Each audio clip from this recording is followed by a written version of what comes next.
So in the last session, we have discussed about what exactly the Apex programming language and what is the use of Apex programming language and what are the various fundamental rules and the guidelines and the standards given by the Apex programming language. When the user written some code by using Apex programming language, then how this Apex programming code will be executing inside the first.com platform, the execution architecture of the Apex programming language we have discussed. Now, when coming to the Apex programming language, we will be discussing few more features.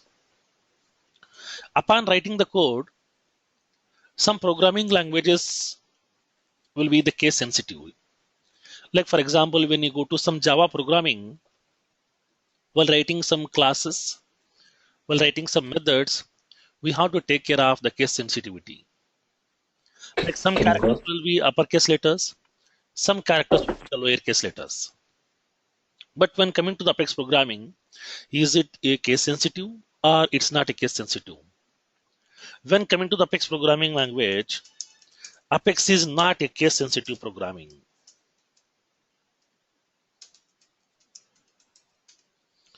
Apex is not a case sensitive programming, so that whatever the case that you want, you can use the combination of uppercase letters, lowercase letters, or only the uppercase letters, or only lowercase letters, whatever you want, we can able to use while writing that code. But some programming languages will be specifically strictly to that case sensitivity, so that you have to take care of that, which character is the uppercase, which character is the lowercase. No, but in the Apex programming language, no need to take care of this case sensitivity because it is not a case sensitive programming language. So now, whenever you are going to be writing that code, Apex programming is providing some fundamental building blocks to you. The various programming elements given by the Apex programming language to you, by which we can able to develop our applications. Initially, whenever you are developing some applications or the small programs, at that time, we are going to be using the ready-made functionalities given by that programming language, and we can develop some small programs. And when moving forward, when you feel comfortable with that programming, at that time we are going to building our own functionalities. We are building our own methods. We are building our own APIs. So now when moving forward, we can build our own. Like the same way here also, when coming to the Apex programming language, Apex provides the various fundamental building blocks.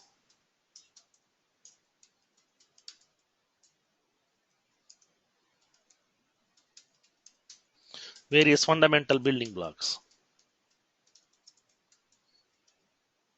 to develop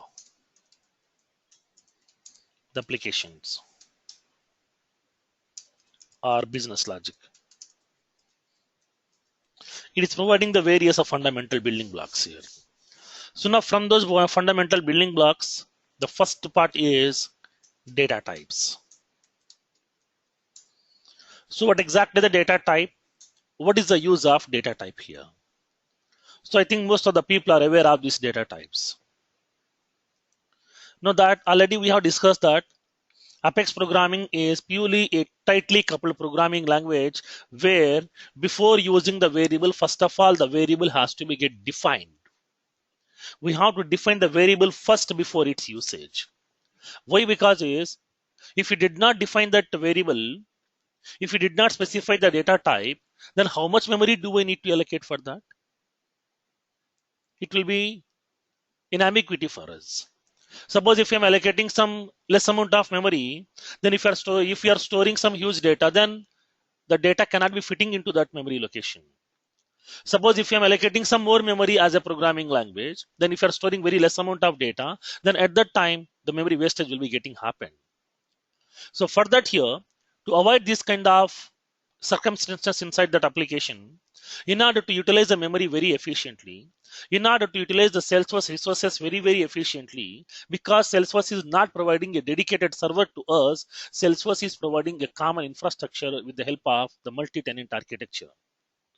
Because of that multi-tenancy, Salesforce is going to be sharing a single server to the multiple users, multiple customers.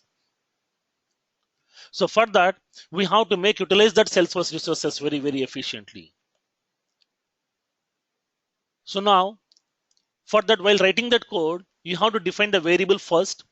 Based on the data type which we have specified, we are going to be allocating the required amount of memory for that variable.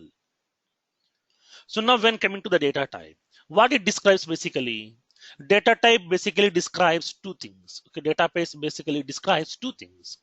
First one is what type of data that you are storing inside the variable. Okay, what type of data that you are storing inside the variable, and in order to store the value inside that variable, how much memory needs to be get required. These are the two things will be described by the data type. The data type describes two things. First one is whenever you are defining the variable. For example, I'm defining a variable called as some customer ID. Customer ID is a variable I'm going to defining right now here. Now customer name, I would like to store some customer name. For that, I'm defining one more variable. So at that time, whenever you are trying to be allocating some customer ID, then what type of value it is, whether it is a string type of value or a numerical type of value or what. So for that here, upon defining the variable, first of all, we have to define that data type. So now when coming to the data type describes two things as below. The first one is it describes what type of data value can the variable can hold, what type of data the variable can hold, and the second one, to store the data in the variable, how much memory needs to be required. So now these two things will be getting defined by the data type. Data type describes what type of value the variable can hold, and at that time, to store that value inside that variable, then how much memory needs to be get required. Do we need 2 bytes of memory, 4 bytes of memory, 6 bytes of memory, or what? Depends upon your need. We can able to specify the data types. Now, so now when coming to the Apex programming, every variable has to be get defined first, then only we can able to make use of those variables in order to store some data temporarily. So now for that, upon defining the data types in our Salesforce, in Apex programming especially, whatever the data types are available, these data types has been divided into two categories. We have two categories of data types are available here. Apex provides two types of data types. First one is primitive types. Second one is subject types. So these are the two types are available here, primitive types and the subject types. So what do you mean by primitive types here? Primitive types means the basic fundamental data types which are available in each and every programming language. In every programming language, we are having some common data types are available. Like we are having integer, we are having that long, we are having the decimal, we are having that double, we are having boolean, string, date, date time. These are nothing but some basic elements here. These are nothing but the basic data types. So now these basic data types are called as primitive data types. Primitive means the basic fundamental. Okay, the basic fundamental data types will becomes under primitive data types. Now, so now when coming to the Apex programming language, as part of primitive data types, you will be having integer, you will be having long, you will be having decimal, you will be having double, you will be having string, you will be having ID, you will be having boolean,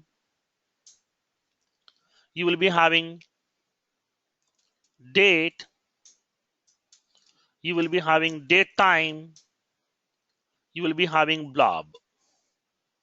So now these are the various data types available as part of primitive data types. So now as part of primitive data types, we are having integer, long, decimal, double, string, ID, boolean, date, date time, and the blob. So these are the various data types available as part of primitive types. So now when coming to the primitive types here, integer data type. So what exactly the integer data type? Integer data type can able to hold only that numerical values. So it will be holding only that numerical values, that to only that integer part. We cannot store any decimal point values inside that integer data type.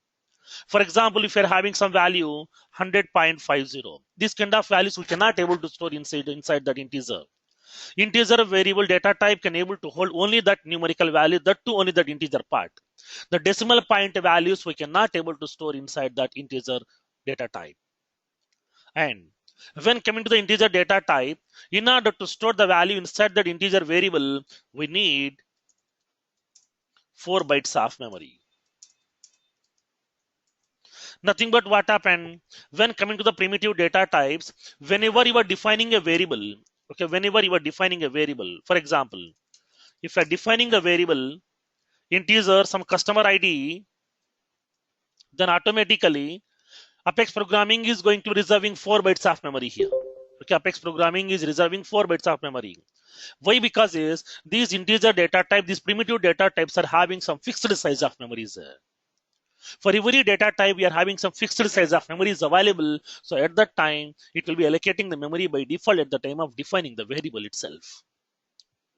So now when coming to this statement is going to be indicating that the user has defined the variable with the name customer ID, which is of type integer. So to store the value inside this variable, it requires 4 bytes of memory. So please reserve 4 bytes of memory for this variable.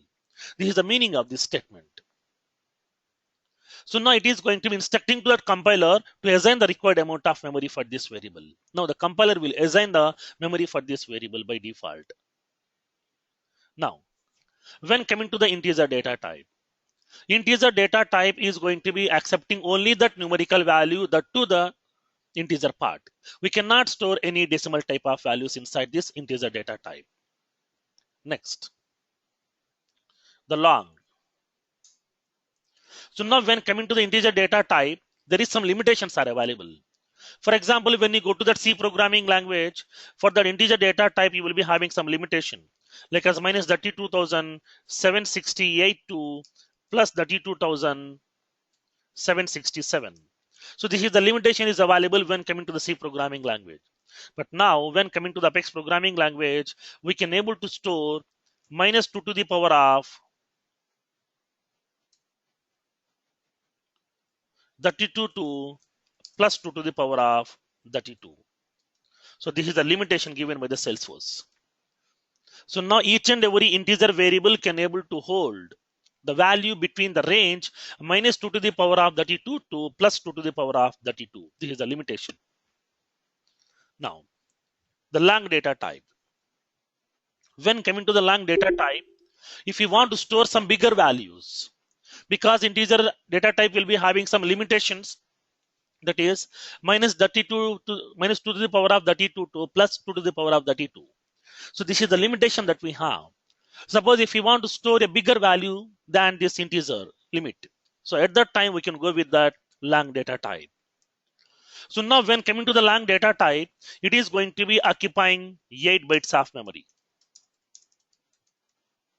The long data type requires 8 bytes of memory inside that memory location here. So now by using this long data type, we can able to store some bigger values inside that. We can able to store very larger values inside that variable. So now when coming to the long data type, Lang data type will be holding the values between the range minus 2 to the power of 64 to plus 2 to the power of 64. So now this is the range of this Lang data type. And the next one, decimal.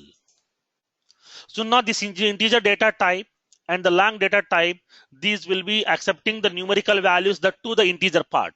Decimal point values cannot be acceptable inside the integer as well as long. In order to store the decimal point values, we are using that decimal data type. So now when coming to the decimal data type, it will be holding that numerical values along with the decimal points also. It will accept the numerical values along with the decimal points. So now when coming to the decimal, each and every decimal data type or the variable will be occupying 8 bytes of memory. Every decimal data type will be occupying 8 bytes of memory. Now, it requires 8 bytes of memory to hold that value. So now, when coming to the decimal data types, for example, we are having some fields are there inside my object. Like we are having some text type of field, currency type of fields, pick list type of fields, text area type of fields. We are having email type of fields, number type of fields. We are having person type of fields. What type of fields are referencing this particular decimal data type? Inside your object, whenever you are creating the field inside that object, each and every field is going to be representing like as a variable inside that class. Every field will be representing like as a variable. Why? Because is inside that field what we are doing, we are storing some value. It may be string type of value, it may be date time value, it may be date value, it may be numerical value, it may be decimal value, whatever. So now each and every field internally representing like as a variable. If the variable is getting defined, then there should be some data type, right? So for that, what will be the data type for those variables here? Now each and every currency field, each and every currency field will reference the decimal data type by default.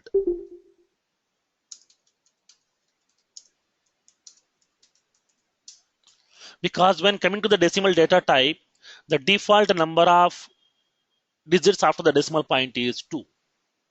Inside the decimal data type, we can able to specify the default number of digits after the decimal point is 2. But when coming to that currency, the currency will be having only 2 digits after the decimal point. Whenever you are storing some currency values, like some rupee values or whatever, after the decimal point, we need only the 2 digits here. We cannot have 3 digits. So now in this kind of scenario, when coming to the currency field, every currency field is going to be representing like as a decimal data type internally in the backend. So now for that here, when coming to the every currency field will be referencing that decimal data type. And along with that, what are the other data types are going to be referencing this particular decimal data type here. Along with that currency, you will be having the data types, so fields like the number field, currency field, and percent field will reference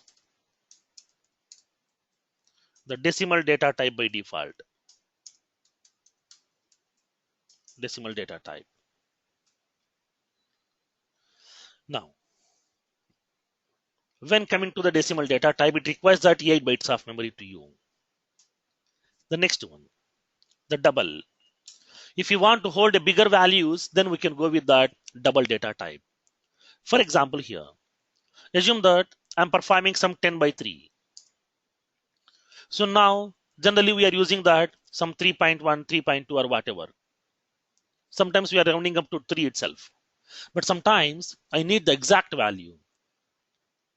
When you go to some statistical analysis, or when you go to some medical or the healthcare applications, when coming to some scientific calculations, we need that exact value. Nothing but some 3.333333 something here. We need an exact value over there. So now in this kind of scenario here, if you want to store some bigger values and along with some more number of digits after the decimal point, we can able to go with that double data type. So by using this double data type, we can able to store the bigger values, and then along with that, we can store more number of digits after the decimal point also. So for that, we are using double data type. Now we can store the larger values and along with more number of digits after the decimal point. Now the next data type. The next data type is string. So what exactly the string? I think everybody is aware of that. String is nothing but a collection of characters. Okay, string is nothing but a collection of characters where we can able to store one or more number of characters inside this string data type. Whatever the variable that we have defined with the data type string, in that string with data type, we can able to store some collection of characters. Now, it allows us to store a collection of characters. Now, each character occupies 2 bytes of memory. Whenever you are storing some value, like as for example, I'm defining a variable string, the customer name. I'm storing some value over here. Every string value has to be get enclosed in the single quote. Each string value should be enclosed in single quote. Every string value has to be enclosed in a single quote. It may be a single character, it may be 2 characters or whatever. It may be empty also. Everything we have to enclose in the single characters, single quote. Suppose I'm storing some customer name as some Ramesh Kumar. So at that time inside that Ramesh Kumar, it will be counting how many number of characters are available. So now, even though if it is a space, space is also counting as a character. It will be counting how many number of characters are available. So now depends upon those number of characters, it is going to be allocating the memory where for each and every characters, it need the 2 bytes of memory here. So now what fields are going to be referencing the string data type? Now each text field inside your object, text area field, text area long, and the email field, phone field, website, nothing but URL field, text encrypted field, pick list field, pick list multi-select field. So these are all are referencing string data type by default. So each text field and the text area field and the text area long, email field, phone field, URL, text type, so nothing but text encrypted, pick list field, pick list multi-select field. These are all fields are referencing the string data type internally by default. Whenever you are creating a field, like as some customer name have created a field. Customer name will be like as a string field. Nothing but the text field I have created. Now internally what it will do is Salesforce is going to be defining a variable with that name which is of that string data type to you by default. So now when moving forward we will see During that Apex programming, during that object-oriented programming, we'll see what exactly the architecture of a class. How Salesforce is maintaining the classes internally by default. So what is the internal architecture is following by the Salesforce. You'll see practically over there. The next one. The next data type is ID. So now whenever you are creating some records inside that Salesforce object, each and every record can be identified by using one unique identification number, which will be having that 18 characters, which is an alphanumerical value generated by the Salesforce. That everybody will be aware of that. So now for each and every record, Salesforce is going to be allocating one unique identification number that is called as ID. Now that ID will be having that 18 characters ID. Now that will be the fixed size. That will be the fixed size. The ID cannot be the 5 digits. ID cannot be 10 characters. ID cannot be 12 characters. ID will be exactly 18 characters. So now in order to store those record IDs, it will be using that ID data type. Each record or each object's ID field will reference the ID data type. So now what are the values that we have inside this ID data type? This should be the case sensitive. ID is a case sensitive data type. ID is a case sensitive data type. So that whatever the ID that we have inside that record, which is an 18 characters ID, that ID should be the case sensitive. The next one, the Boolean data type. So Boolean means what? This data type will be referencing to hold the values of type either true or false. So now in order to store some true or false values, we are going to be using that Boolean data type. This data type will hold true or false values. So now here in order to hold this true or false value, it will be occupying 1 byte of memory. This data type occupies 1 byte of memory. Why? Because it is going to be storing only that single value, nothing but a bit value it will be holding inside that. Nothing but true means what? 1. False means 0. Nothing but zeros or ones. Nothing but in order to hold the bit value, we need 1 byte of memory over here. So now you will be having that byte data types will be there generally in our other programming languages. The byte data types are going to be holding that only the bit values, either zeros or ones we can able to store inside that. Now in order to store this 0 or 1, nothing but 0 means false, true means 1. In order to hold this true or false values, we are using that Boolean data type. So now what type of fields are referencing this Boolean data type? Where we are storing true or false values? In the checkbox field. Now inside that fields, we are having a field type called as checkbox. Now checkbox may be selected, checkbox may not be selected. If the checkbox is selected, means it is returning true. If the checkbox is not selected, it is returning the value as false. Nothing but checkbox is going to be returning either true or false value, so that each and every checkbox field will be referencing that Boolean data type internally by default. Now, each checkbox field will reference the Boolean data type.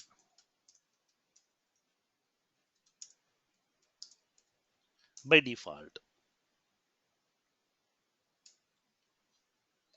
And the next one. The next data type is date data type.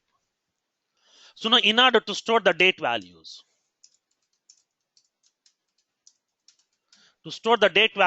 we are going to be using that data type. Now this data type can able to hold only the date values to you. Now in order to store that date value, it will be requires 8 bytes of memory here. This data type requires 8 bytes of memory. It requires the 8 bytes of memory. So now whenever you are going to be storing that data type, what type of fields that we are using? Date fields are available. Okay, we are having the date fields are available. inside your Salesforce instance.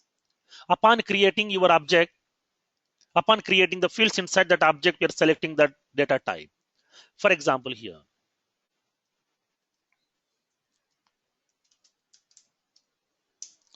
so now we are creating few fields by selecting the data type. Like previously, we have defined some objects. We have created some objects like as position object. In that position object, for each and every position record, we are having the milestones. Nothing but this is the open date, this is the close date. Nothing but in order to hold that the open data of the position record, in order to hold that close data of the position record, we are creating few fields which will be holding only the date values here, where we can able to select the date value by using that pop-up calendar. So now to define this field, whenever you are defining this open date and the close date field, by default, these are going to be creating two variables with the type of date data type. So now for that, when coming to the date data type, each date field inside that object will be referencing that date data type. Each date field inside the object will reference the date data type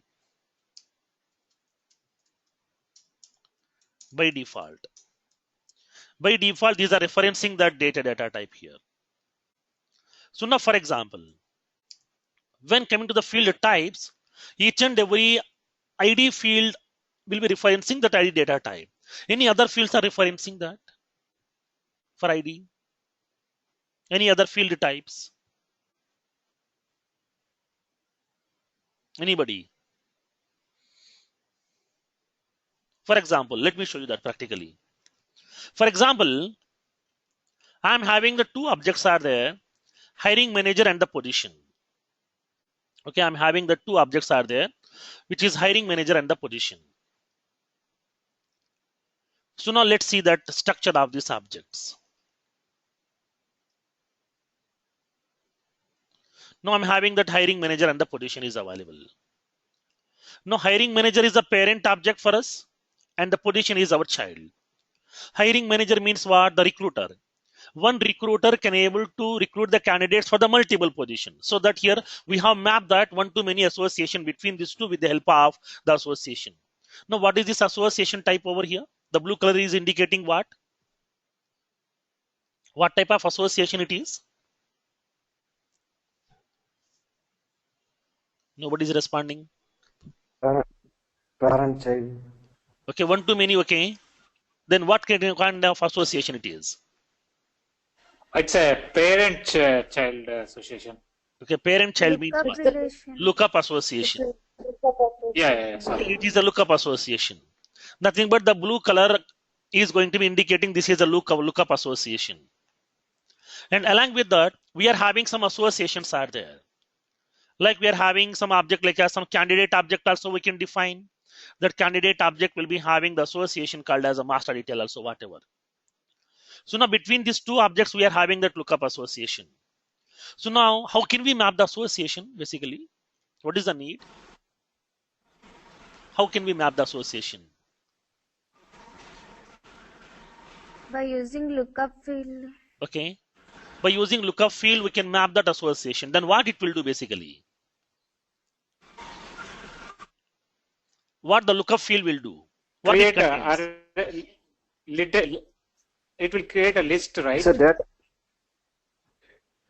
whatever record you are putting inside child, you can see in the related list of parent. Okay.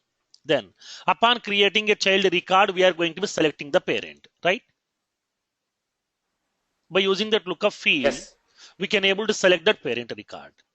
Upon selecting that parent, what kind of value it will store inside that field? Lookup is also a field, right? Inside It's a that field, field, right? Parent record of ID. the parent record. Parent record Yes. what? Name or ID? ID. Parent record ID. ID will be storing inside that lookup field. Nothing but what happened, this is also holding what? The ID of the record. Nothing but this is a lookup association. Nothing but lookup relationship field is also holding what? The ID of the parent record which we have selected. So now for that, when coming to the object, each and every object's ID field as well as the lookup relationship field. Lookup relationship field and then the master detail relationship field. Master detail relationship field and the hierarchical relationship. Hierarchical relationship field will reference the ID data type. So these points are very, very important here. When coming to the certification and when coming to the entry point of view, these points are very, very important. Why? Because why I'm giving this information is generally this is not required. Why I'm giving this information is when moving forward, we are going to be discussing whatever the objects that we have inside your Salesforce. It may be standard or it may be custom. Every object will be represented like as a class. Every object will be represented like as a class. Now, whatever the object name that you have given like as position underscore underscore C, with the position underscore underscore C, Salesforce will be creating a class to you by default. Upon creating that object automatically, Salesforce is creating a class. If the class is there, then what will be the members of inside that class here? Every class will be having some variables. Every class will be having some functions, some properties, and some methods, some constructors. Everything will be getting available inside that. Then at that time, what will be those members here? Now Salesforce is providing each and every field which we have, like as can delete is a field, closed it is a field, created by is a field, the days remains to close, hiring manager ID, last modified date, location value, minimum budget, maximum budget, everything. Each and every field will be representing like as a variable inside that. Now, whatever the table structure that we have defined, whatever the table structure that we have defined by creating that object, with that exact structure, it will be creating a class to you. The whole structure will be representing like as a class to you. Because of that here, that class variable and this particular object field will be getting mapped automatically with the help of ORM technology. Already we have discussed that Salesforce is purely supporting ORM technology to you. Object relationship and the mapping. Each and every object will be representing like as a class, the class variable and this object field, nothing but the column both will be getting mapped internally by default. That will be taken care by the Salesforce itself. So that whenever you are assigning some value for that field, automatically that value will be fitting into that column automatically by default. So for that here, every field will be representing like as a data of every field will be representing like as a variable inside that associated class. When moving forward, we are going to be discussing over there now. So at that time, you can able to understand each and every functionality. Next, the date time. Sometimes we are storing the date and time values here. Like as we are storing that values like the task object or the event object. During the task and the events, we are going to be specifying that the date and time exactly. Suppose I'm having a meeting. It may be a client call. It may be a general meeting, whatever. So at that time, we are going to specifying the date as well as time also. Nothing but at what time you are having the meeting. Now, what will be the starting time of the meeting? What will be the ending time of that meeting here? So that we need to specify not only the date, we need to specify the date along with the time also. Exactly the start time and exactly the end time. So now in this kind of scenarios, we have to use this date time. When coming to the every object, you will be having two fields are commonly available by the Salesforce. Whenever you are creating an object, Salesforce is providing 5 fields to you by default. That already we have discussed that. ID is a common field. Name is a common field will be given by the Salesforce to you by default. Owner field, created by, last modified by. Created by, last modified by will be holding what? It will be holding the name of the person, nothing but the name of the user who has created that. And along with that, at what date he has created the record, at what time he has created the record. At the time of modification also, nothing but last modified by field. That last modified by field will be holding the last modified date as well as the time also, at what time he has modified the record. So now at that time, we have to store the date value along with the time. So for that, we are using date time field values. These are used to store date time stamps. So now where we are using the date time stamps again? Any other places have we used the date time stamps? Previously, we have discussed about a concept called as data loader. Whenever you are using the data loader to perform some import and export operations, at that time, data loader is going to be generating that output files to you. Nothing but it is generating the success file. It is generating that error file. So now each and every success file and the error file names will be getting stored with that along with the date time stamp value as well. Like as it is giving the file name like some success, and after that it will be having some value inside that. That value is nothing but what? That will be holding that the month value and the date and the year and the hours and the minutes, seconds and the milliseconds. So now this is a file name it will be using internally by default here. So now by default, data loader is going to be generating the two files for every operation. One is the success file, second one is the error file. Why? Because is data loader is purely supporting the partial processing. Nothing but whenever you are trying to be inserting the records by using data loader, if any of the record has been failure, then it won't cancel that whole transaction. It will be continuing with the rest of the records as well. So why? Because is if it is canceling the whole transaction, then we have to reinsert the records again and again and again. So in the second time also, there is no guarantee that any of the record may get failed. So for that here, if you are reprocessing the same records again and again and again, then we are going to be misutilizing that Salesforce resources. Because Salesforce is providing the shared resources to us so that we have to utilize those resources very, very efficiently. So for that, it is going to be allowing that partial processings to you.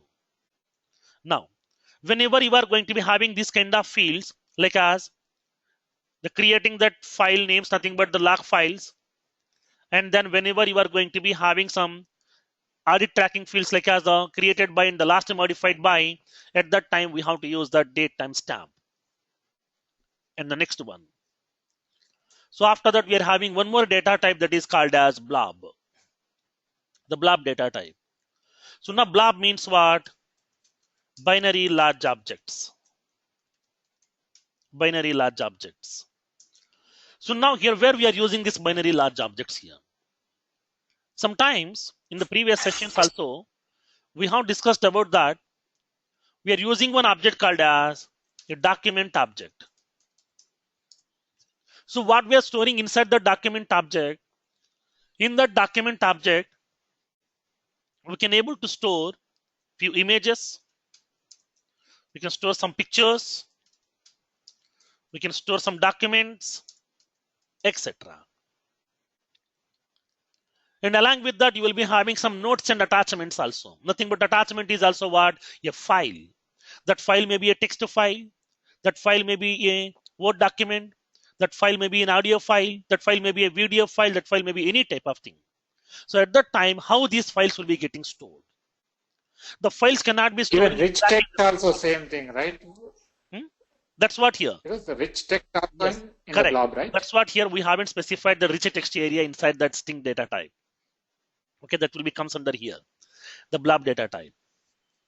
Now, so now when coming to that images and the pictures, documents, and the various of files we are going to be adding like as attachment. Now at that time, these files we cannot be storing into the database exactly in the same format.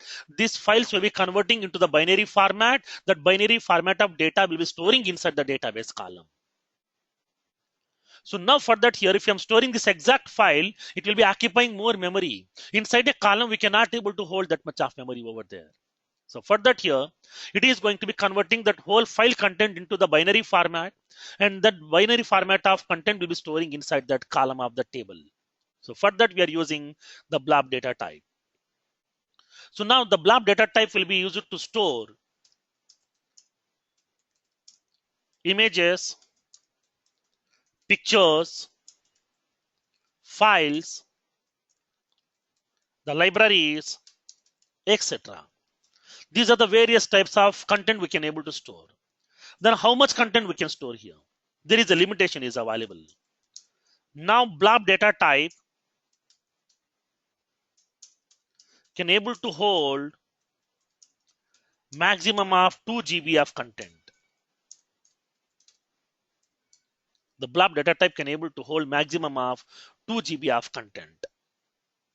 So now this is various data types offered by the Apex programming to you, which are part of the primitive data types. So now when coming to the primitive data types are nothing but the fundamental data types or the basic data types are offered by each and every programming language. Like as the integer, long, decimal, double, string, ID, boolean, date, time, blob. These are the various primitive data types available inside your Apex programming language. Now, the next one is subject data types. The second category of data type is a subject.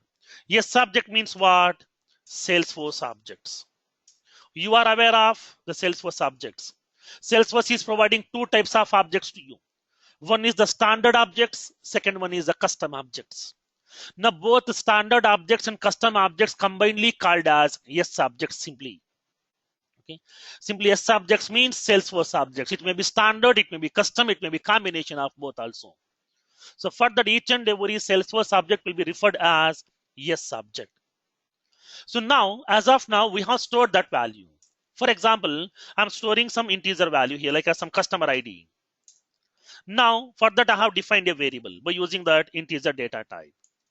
Integer, some customer ID here. I can able to store only that value. But for sometimes, I would like to store an account record.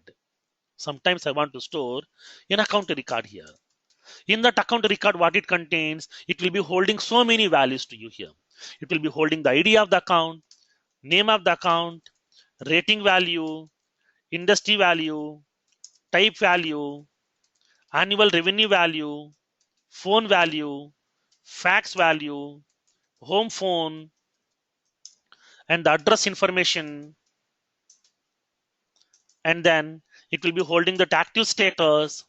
Everything is available here. Nothing but what happened, we need to store some collection of values inside that.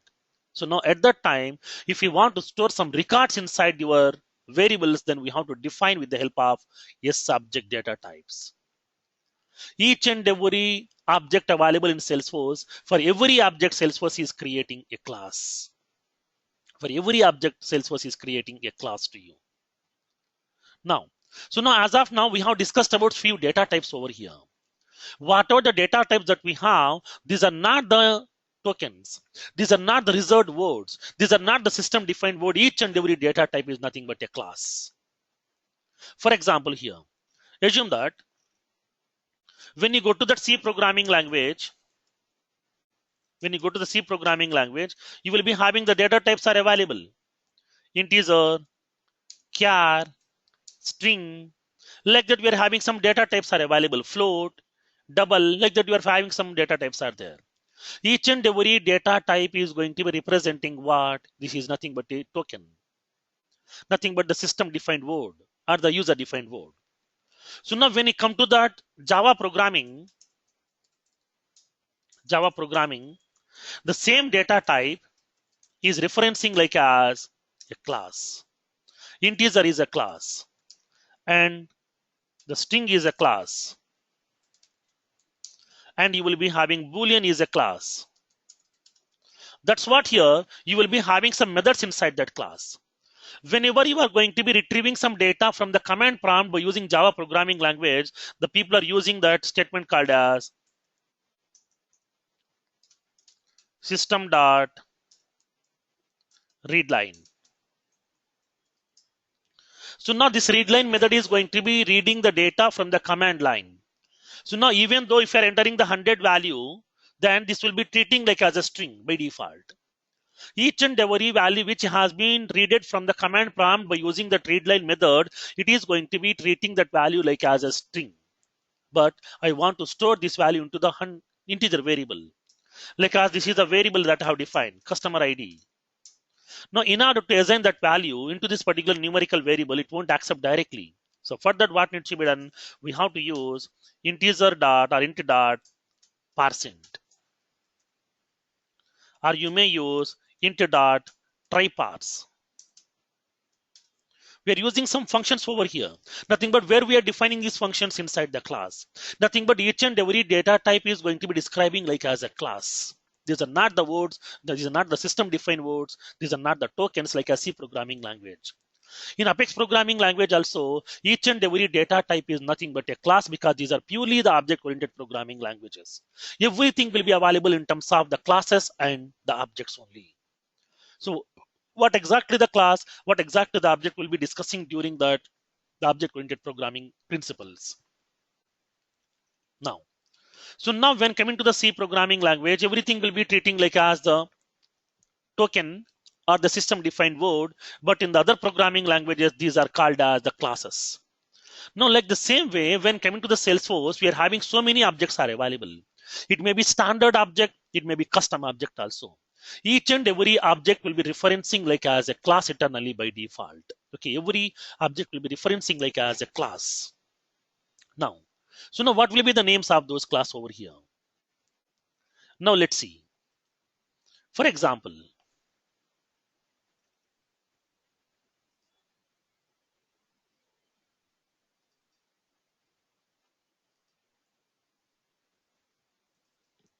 now let's see here. We are having so many objects are available. Initially in our during our initial classes, we have discussed about that. Standard objects as well as custom objects here. So now we will be having that object name like as account, contact, opportunity, case, solution, lead, campaign, order, customer underscore underscore C, position underscore underscore C, like that. So many objects we have created inside our object, inside our Salesforce instance. Now these objects may be either standard objects, these objects may be either custom objects also, whatever. So now each and every object will be having an associated tab. The tab name is a plural name that already we have discussed in our initial classes. Every object will be creating a table internally in the backend where the object name and the table name will be exactly same. Now here you will be having the table like as account, contact, opportunity, case, solution, like that. You will be having that classes or tables are available. And each and every custom object will be having that table called as customer underscore underscore C, position underscore underscore C. Nothing but every object name will be getting post fixed with underscore underscore C to indicate this is a custom. This is a user defined. It's not the standard. Now, so now during that time we have discussed about what are the various differences between the standard objects and the custom objects also we have discussed over there. So now upon you will be having that object, or whenever you are creating an object in Salesforce, for each and every object, Salesforce is providing two classes to you. Salesforce is providing two classes to you over here.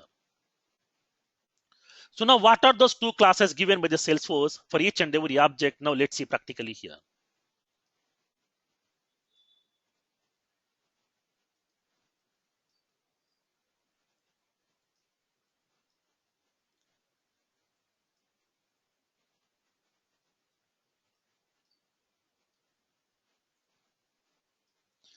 So now for each and every object, Salesforce is providing two classes to you by default. So now what are those two classes? Now let's see. So now for those objects, Salesforce is providing the two classes to you. Now the first class, it is providing a class to perform the DML operations. Now this class name and the table name will be exactly same. Now the class name is account, class name is contact, class name is opportunity, class name is case, solution class, lead class, campaign class, and the order class. And for your custom object also, it will be creating a class to you that is called as customer underscore underscore C. This is my class name. For the position object, whatever the object API name is available with the same name, it is creating a class for you here. This is a class given by the Salesforce to you by which we can able to perform all the DML manipulations. Nothing but what happened, each and every object will be represented like as a class inside that Apex programming. So this is the ready-made class given by the Salesforce to you. Upon creating an object, by default, Salesforce is generating this class also by default for you. And then along with that, it is providing one more class to you that is called as a share class. So what is the use of this share class? Whenever you are going to be using that security features, during that time, we have discussed about the concept of sharing features. We have discussed about the concept of sharing features. Now let's see here. So now we have discussed about the concept of sharing features. Now during that sharing settings, we have discussed about two types of sharings here. One is the manual sharing, second one is the automated sharing. One is the manual sharing, second one is the automated sharing.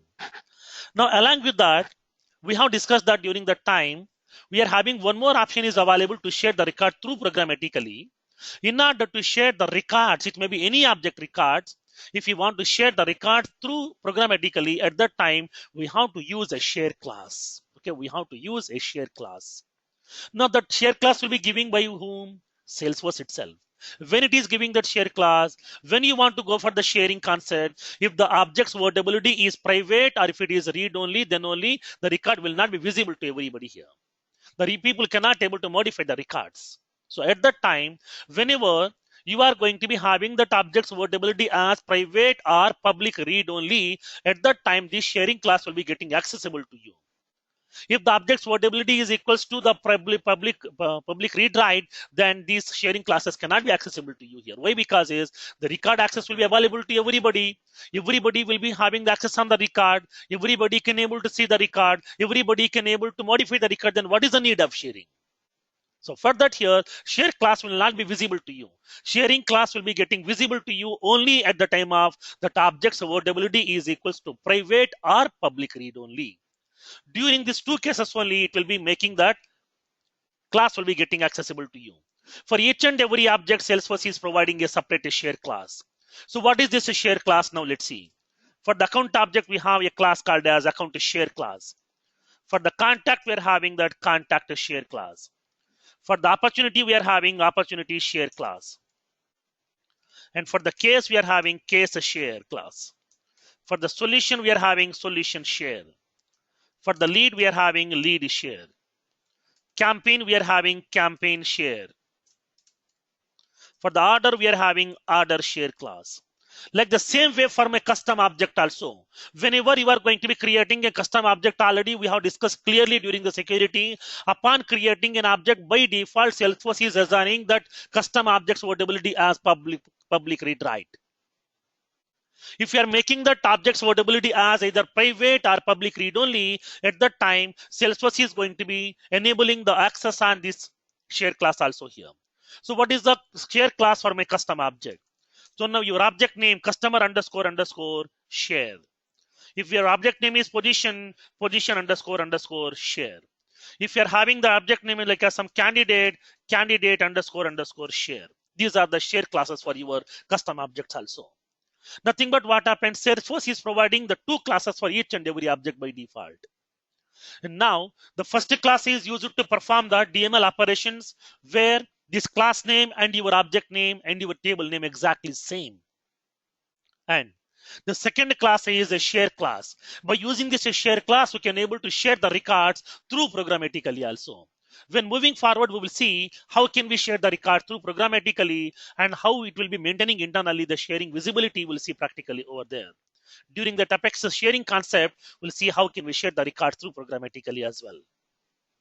Now, Firoz, I have a question, but all these are Apex classes, right, Firoz? Yes, these are all our Apex classes. But when we go and see in the Apex classes, these won't visible? Yes, these won't visible to you. These won't visible to you. Whatever the classes given by the Salesforce, this will not be visible to you. Table also, Apex table. No. So already you are having the Apex class table. In the Apex class table, it will be making visible only your custom classes which you have created. Standard classes will not be visible to you.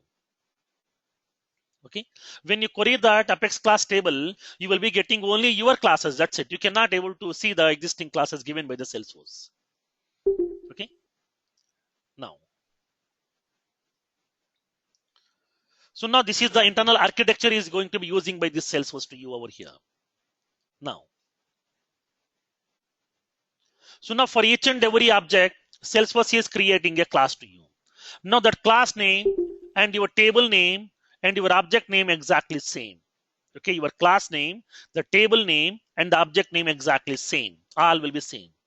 So now these are the classes which we are going to be using in order to store the records to perform the DML manipulations. So for that here, this each and every class is representing like as in a subject data type. Yes, subject means Salesforce object data type. Now these are the Salesforce objects that we have. Now, so now this account class is can able to hold one account record, and the contact class can able to hold one contact record. Opportunity class can able to hold one opportunity record. Case class can able to hold one case record. And the customer underscore C can able to hold one customer record. Position underscore C can able to hold one position record here. So for that here, what needs to be done? If you want to store an integer value, then we are going to be creating a variable of type integer here. Integer customer ID. Suppose if you want to store one account record, then we have to create a variable with the data type account sum ACC. Nothing but account is what? A class. So what it represents? The account object. In that account object, whatever the fields are available, for each and every field, we can assign that value, and that whole record we can store inside that ACC variable. Now, this account variable, nothing but the ACC variable can able to hold one account record. If you want to store some multiple record, then we have a different concept, collection classes. During that collection classes, we can able to see that here. So now for that here, each and every Salesforce object will be referenced as a subject. Now for every Salesforce object, Salesforce is providing, Apex Programming is providing one ready-made class to you. That class name and your object name and your table name exactly same. So that here we are having so many subjects are available, like as account, contact, opportunity, case, solution. Like that you will be having so many objects are available here. And then you will be having your custom objects also, like as customer underscore C, position underscore C, hiring underscore, manager underscore C, and we are having some candidate underscore C. Like that, whatever the custom objects that we have created, those are also holding the classes. So now in order to store that account record, we have to define a variable here, account some ACC, contact some CON, whatever the variable name that you want. Opportunity. Now the customer record here, I'm defining like as some CUST, and then POS, and I'm defining like as some HR, I'm defining like as some CND. Nothing but here I'm defining some variables here. So now we are having that primitive data types, we are having some subject data types. Now then what is the difference between these two? What is the difference between the primitive data types and the subject data types? In the S-object data type, you will store entire object. In the primitive data type, you can store either string, like based on that one data type. Only one value we can able to store. Okay, and then. And here it's a store entire record. Okay. And this has some operations to stay saving everything to the database. Okay. Now. And this is like ORM tables. Like it represents like each table will have its corresponding class. Okay. Now, come to the memory part. Suppose, for example, if I'm defining integer some customer ID, how much memory? This will occupy the memory of each individual field in the class or object, right? Okay. Now, for example, here I'm defining a variable called as some integer customer ID. Each integer variable will be occupying the 4 bytes of memory.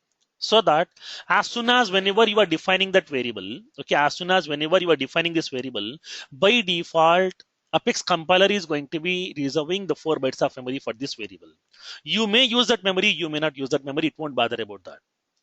So now you have defined the variable so that Defining the variables means what? I am giving the instruction to my Apex compiler that I am defining a variable with the name customer ID, which is of type an integer. Nothing but I am trying to be storing some customer ID value inside that variable. So to store that value, we need some memory. So please reserve the amount of memory for that.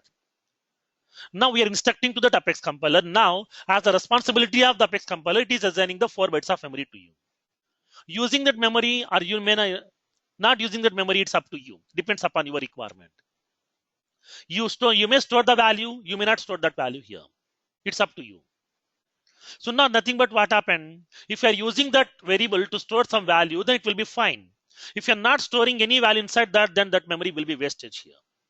Nothing but what happened. Whenever you are going to be defining the variable with the help of primitive data types, each and every primitive data type is going to be supporting the static memory allocation. The first one is these are supporting the static memory allocation. Static memory allocation means upon defining the variable itself, automatically memory will be getting reserved. Not at the time of runtime. At the time of compilation time itself, the memory will be getting reserved for your variables. You may use that variable, you may not use that memory variable here. So now, in this kind of scenario, what happened here? When coming to the static memory allocation, if you are using that memory allocation to store some value, then fine. If you are not storing that value, then the memory wastage will be getting happen. The main drawback with that, the static memory allocation is the memory wastage will be getting happen. In primitive data types,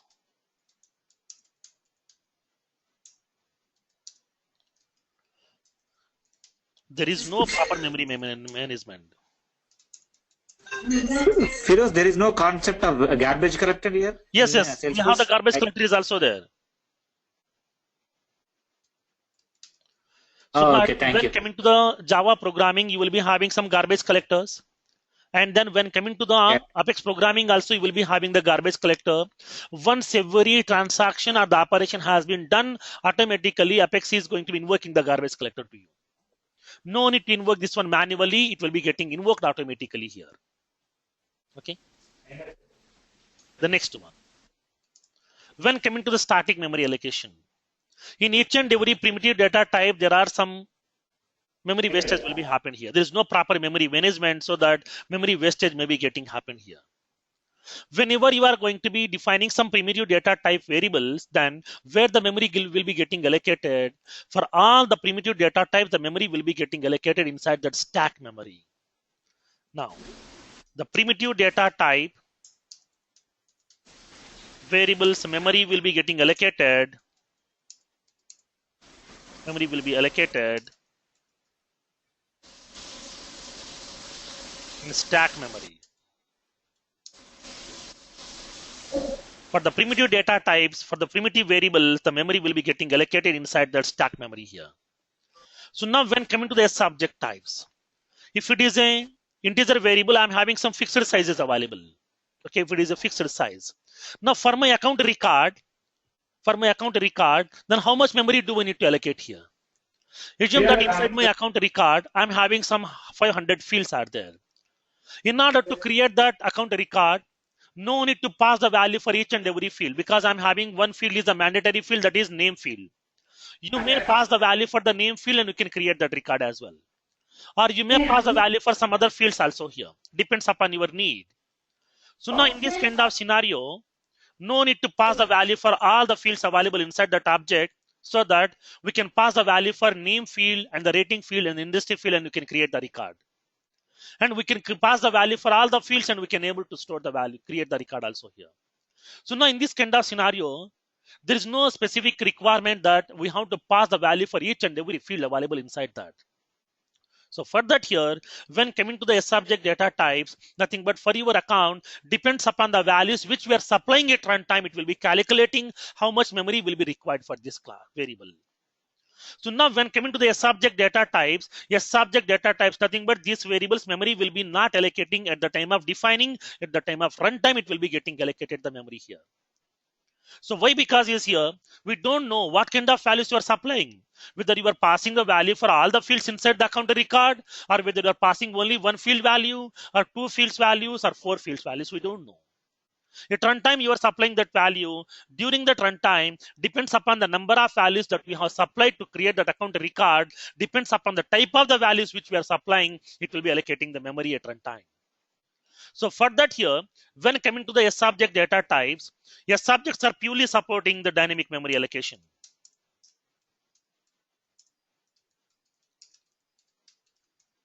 These are purely supporting the dynamic memory allocation. Now when coming to the S-object data types, where the memory will be getting allocated over here. If it is a dynamic memory allocation will be happen, then what is the advantage of dynamic memory allocation? Dynamic memory allocation is going to be avoiding the memory wastage. It is avoiding the memory wastage so that we can able to utilize the memory very efficiently. Hence, we can utilize the memory efficiently. We can utilize the memory very efficiently so that there is no concept of memory wastage. And for this S-object data types, the memory will be getting reserved inside that heap memory. Heap memory will be having the larger size where it will be allocating the memory for those variables over here. Now, S-object variables memory will be get reserved in heap memory. S-object data types memory will be getting reserved in that heap memory. So now these are the two types of data types are available to you over here. One is the primitive data types. Second one is S-object data types. Inside the primitive data types, we are having that various data types, fundamental data types we have discussed. And as part of this S-object data type, we are having the various data types are available. Nothing but each and every object, it may be standard and custom will be representing like as a data type inside that. Each and every data type which we have in our Apex programming, every data type is nothing but a class. Every data type is nothing but a class. Now, so not between these primitive data types and the subject data types, we have discussed the differentiations as well. Now, by using these data types, how can we define the variable? Now we'll see the variable declaration. How to define the variables here. So what do you mean by variable? Anybody?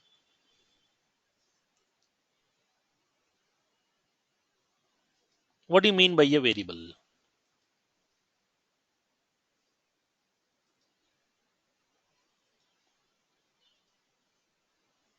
Anyone? Something that doesn't have a constant value and keeps changing. Okay.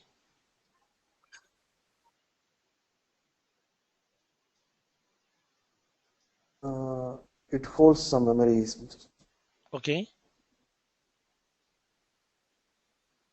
Now, for example, assume that I'm having some space. I'm having some space. Assume that this is the memory. So this is the whole memory is available over here. This is the whole memory space. So now inside this memory space, I'm storing some value. Okay, I'm storing some value. Like as I'm storing the value like as some 2000. This is the value that I have stored. So now what will happen here? This is the whole memory space is available. This is the whole memory space is available. Now this is the whole memory space that we have. Inside this memory space, I have stored some value that is 2000 in a specific place. Then how do you know where exactly this particular 2000 value is available? Whenever you are storing some value, okay, whenever you are storing some value, for this value, it is going to be having some starting memory address. Okay, it is having some starting memory address. So now assume that this is the value that we have stored. This is the starting memory address. This is the location where exactly we have stored that value. So now this values memory starting memory address is some 0x,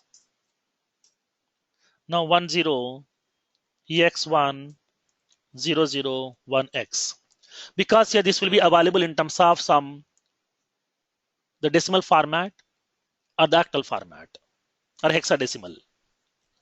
Now each and every memory location can be identified by using that octal or the hexadecimal format. This will be available like as 0x1001, like that will be having that format. So now I have stored that value 2000, and along with that I have stored one more value also, that is nothing but my customer name here. Customer name is some Pawan Kumar. So now this value is also stored inside that heap memory here. Inside that heap memory, this value also has stored. Now assume that this is a location that where the value has been stored. For this memory location, it will be having some starting memory address will be available to you.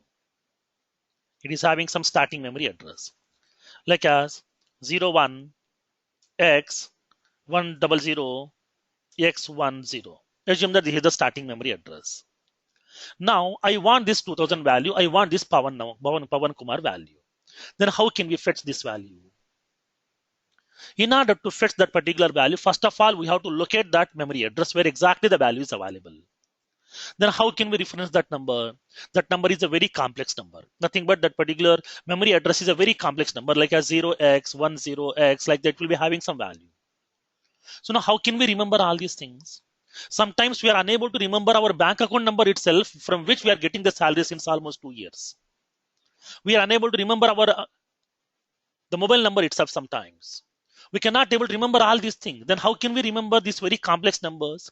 So for that here, what happened is, instead of using that memory location addresses directly, I would like to assign a meaningful name which I can able to remember very easily. So for that here, what I want to do is, I don't want to assign this particular, I don't want to refer that value with the help of that memory address. I would like to refer this particular values with the help of a name. So now for that, what I want to do is, for each and every memory location, I want to assign a name, like as some customer ID. I'm assigning a name that is called as customer ID. For this one, I'm giving that name as some customer name. Nothing but what happened, these names I can able to remember very easily. I can able to recollect this information. So for that, what happened, instead of referencing that values available inside that memory location with the help of that starting memory address, which will be very, very complex to remember all those things, for that, we are giving one reference name, nothing but one meaningful name. We are giving one meaningful name. So now by using that meaningful name, we can able to locate that particular memory address over here and we can fetch that value. So now here, this is exactly nothing but a variable. Variable is nothing but what? Variable is nothing but a name which will be giving to the memory location inside that system. So now when coming to the variable, variable is nothing but a name which will be allocating to a memory location. So which is referencing to a value. So now for that here, we are defining that variable. When coming to the variable, variable is nothing but a name. It is nothing but a name to be allocated to the memory location to hold the value inside this, to hold the value inside it. So for that here, in order to store that value, we are using that variables. Then how can we define these variables here? In order to define the variables, we are going to be using a specific syntax. Then what is the need of defining the variables here? The variables we are going to be defining to hold the values temporarily for some time. In order to hold the values temporarily for some time, we are going to be using that variables. Variables are used to hold the values temporarily for some time to perform some operations. To perform some operations, we need to hold the value for some time in a separate location. So for that, we are defining that variables here. So now when coming to the variables, we have to define the variable first. Because when coming to the Apex programming language, this is purely a tightly coupled programming language where we have to define the variable first before its usage. So now in order to define that variable, we have to specify a syntax here. We have to use a syntax. Then how can we define a variable here? For that, we have to use this syntax. specify the access specifier, and then specify the data type, and specify the variable name, and then optionally we can assign some value also.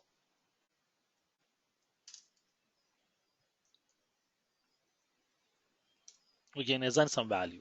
Each and every statement has to be ends with a semicolon. So now this is the common here. Now this is the syntax that we have to use in order to define a variable. Okay, in order to define a variable. So now here we have to specify the access specifier and a data type and the variable name, and then we can assign some value also for that variable.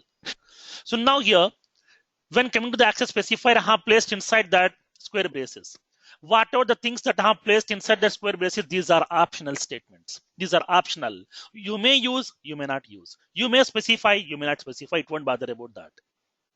Okay. So now here in this kind of scenario, when coming to the variables, then how can we define? Access specifier is not mandatory right now here, so that when moving forward during the object-oriented programming, we'll see what exactly the access specifier, what are the various access specifiers given by the Apex programming language to you, and how can we define those variables here. Now, so now we have to specify the data type. You are aware of those data types as well here. For example, I'm defining the variable with the name integer customer ID. So now I'm giving that variable name as customer ID. Whenever you are defining the variables, please give a proper meaningful name. Don't define the variables like as integer x comma y comma z abc x y z like that. Don't define the variables with that name. Give a proper meaningful name. Because when you go to the real-time implementations, always we have to follow that coding standards and the naming conventions given by that organization.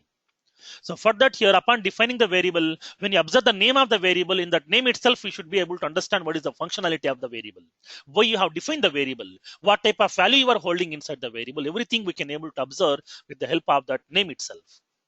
By observing the name itself, we can able to get all the information about that variable. No need to look into that internal code. So now for that, please give a proper meaningful name. Now I don't want to assign the value. For that, I'm defining this variable. Now I'm defining a variable here, string variable, like as customer name. I'm defining the variable like as Boolean active status. I'm defining the variable date, customer birth date. And then we are going to be storing that ID here, customer unique ID. Like that, we can able to store some values inside that. Okay, we can able to assign that values over here. Whenever you are going to be defining the variable, automatically depends upon the data type, the respective amount of memory will be getting reserved for those variables by default. So now this is the syntax that we have to use to define that variables. Okay, now. So in tomorrow's session, we are going to be discussing the various operators and the printing statements available inside your Apex programming. Like as in C programming, we are having the printf. In C++, we are having the cout statement to print the values. In our Java, we are having some system.out.println. If you are having some .NET, you are having the console.writeline. Like the same way in our Apex programming language also, we are having some printing statements are available. Then how can we define the small variables? How can we perform the operations? And how can we execute the code? Where we can execute the code?